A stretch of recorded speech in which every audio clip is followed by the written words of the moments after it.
Paul's New World.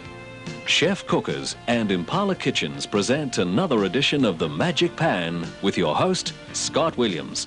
Yasu, and welcome. And today we're going to visit one of the top Greek restaurants in Brisbane, in fact #1 in my books, and that's of course the Cafe Paradise. We'll be having a word with Manuel in a minute, but first of all, Paul, nice to see you. You're the chef. That's right. Can you tell us, you're just doing a little bit with this octopus. Yes, I'm just going to cook some octopus here. A whole baby octopus. Stand Oh, back a bit. yeah. We're just going to get done with garlic, lemon juice.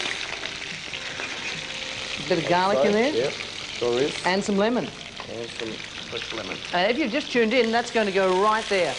Yo, my goodness me, that is hot. I thought he was going to make a mess with the plate smashing. Hey, Manuel, good to see you. What do we have here? What is this? Well, what we have here is we have our home-baked bread and our combination dips, which is our normal starters at Cafe Paradise. So that's like just appetizers in Greece? That's right. Right. And then we have the combination platter, which is just an assortment of eight or nine of our main meals that we do have on the menu at the restaurant. So somebody can actually come in, if they've never had Greek before and they want to have a little bit of each, they can ask for Manuel's special banquet platter. Yeah, sure. And that's exactly what they say. That's what they'll get. Including the octopus. Including the octopus. What do you call this? This is the galactoboureko, which is a semolina, the orange zest in fillet pastry and sugar syrup. Then the karidopita, which is basically it's a Greek walnut cake with the coconut topping. And that's, what's it called? And the baklava. The Baklava, is that's the crushed almonds and the fillet pastry. Now, how often is the Cafe Paradise open? We are open for 7 dinners from 7 till 11 and also 5 lunches Monday to Friday. That's excellent. And where did the tradition of smashing plates come from? Well, I'm not sure where the tradition actually came from, but when we opened up, we hadn't originally thought we were going to break plates, but I think it was public demand that...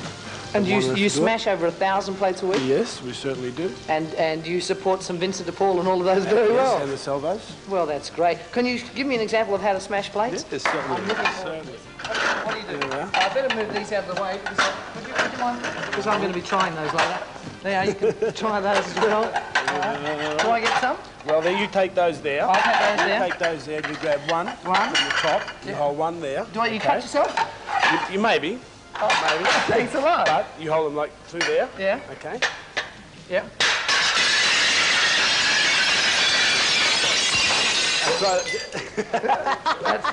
That's the way you do it. I tell you, what a mess. A lot of fun, a lot of dancing. It is, and you dance to that as well. So come and visit Manuel at the Cafe Paradise. Thank you, Manuel. Thank you very much, Take Scott. care, and thank you as well. See you again for the Magic Pan. Yasu.